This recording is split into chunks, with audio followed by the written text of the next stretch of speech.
so there is the Rockefeller tree. The next day, such a much better experience. If you want to come see this tree, just wait. That whole fiasco last night. What a cluster. I have no idea. We thought there was going to be entertainment, things to do, and performances to watch. There was nothing. It was 6 hours of standing in one spot. The beginning was intermittent mic checks. So they'd start playing a song and then it would cut out. I mean, so it was just kind of a ridiculous. Yeah, you have, when you see it on TV, what you see on TV makes it look like it's so grand and everybody's so happy, and the reason, that's all fabricated. Before they'd come back live again, they would say, hey, everybody scream and yell, and, they'd get people on camera and everybody would be all happy and whatever, but like she said, you couldn't see any of the stage from anywhere that you stand unless you got lucky and found one of the few spots. Anytime you see crowds down below watching, those are all VIPs. You can't buy tickets to get there. So there's literally no way to watch any of the acts that are here. So when you see all these people, because they're all down on the ice rink, which is lower. And even if you're on this side, you still can't see. So, and they had people back here, back behind the tree, but then again, the stage is down here. So you could hear it, you just couldn't see it. But the point is, I'm trying to make is, I'm not saying that you can't do it, do whatever you want. I'm just saying that we would have never made that same mistake again if we would have known what we were getting into. Right, 6 hours is a long time to stand in one spot with no food and drink. Because there's really no chance. Some people did leave to use the restroom and come back, but they were gone for like an hour. Yeah. It was just... The security checks, which is good to have security, but I think that's the whole thing, is that people were told, hey, be here at noon if you want to see the musical acts. Those people showed up at noon, but then they were kicked out a couple hours later by the NYPD because they had to go through checks, to make sure that you didn't have any weapons. They totally cleared the area.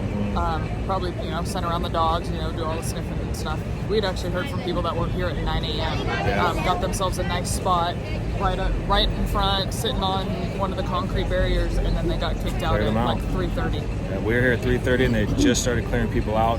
Like she said, if you're here at 9, so whatever you do, don't show up that early. If you're going to show up, we had people, we were here from 3:30 until they lit it at 10. We had people showing up at like 7 or 8 that got better views of the tree than we did. I'm not saying that's a guarantee, but I'm just telling you that it's so disorganized, and it's really meant for TV that's not meant for a live audience at all.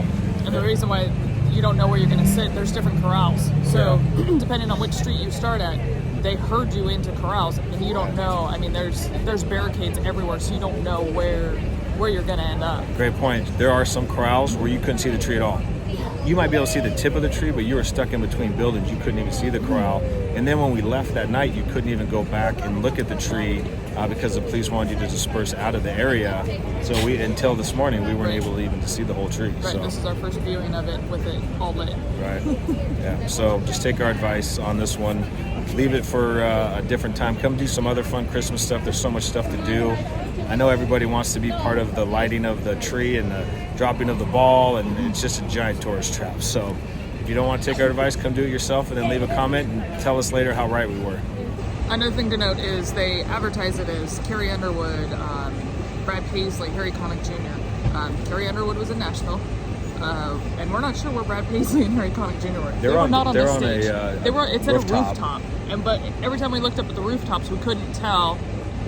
So we have no idea where they actually were. I think they said top of rock, but again, I think it's one of those situations where you had to be a VIP. It's nothing you could buy tickets for. So the point is, if your hope was to come here to see any acts of any sort, you're not going to see them. So don't come here next year when they say, oh, it's so-and-so is going to be here, and you get all excited to see one of your favorite musical acts. You're not going to see them. So just know that they're either going to be pre-recorded.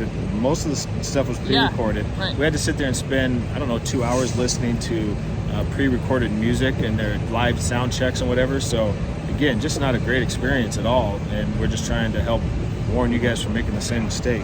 And Don't do what we did. And if you are here, make sure you have full battery on your phone, or bring a portable charger, because you're going to be bored and probably playing on your phone. We actually were watching the event going on TV while we were standing here. Right. The lady next to us had been on her phone. She wasn't expecting to be here as long as it was. We thought it was going to be lit at 9. It was lit at 10.